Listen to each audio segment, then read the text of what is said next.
সারা দেশ জুড়ে মোদিজির জয় জয়কার, ভারতীয় জনতা পার্টির জয় জয়কার।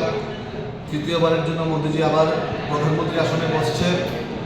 তো আমরা সবাই, প্রত্যেকটা কার্যকর্তা অত্যন্ত আনন্দ উৎফুল্লিত, এবং বিশেষ করে পশ্চিম ত্রিপুরা আসনের যেই লোকসভা নির্বাচন, এই নির্বাচনে আমাদের প্রার্থী বিপ্লব কুমার দেব মহোদয় একটা নতুন ইতিহাস তৈরি করতে যাচ্ছে।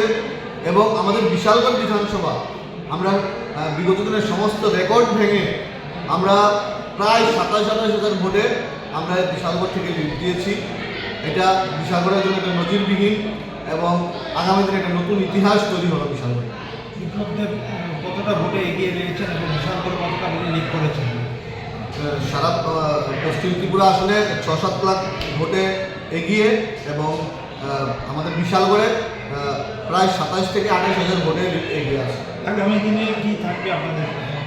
একটাই, আমরা মানুষের জন্য কাজ করছি, এবং বিরোধী শূন্য, বিরোধীরা জামানত বাজেয়াপ্ত হচ্ছে বিভিন্নখানে, এটা কিন্তু আজকে রেজাল্টে পরিলক্ষিত হচ্ছে।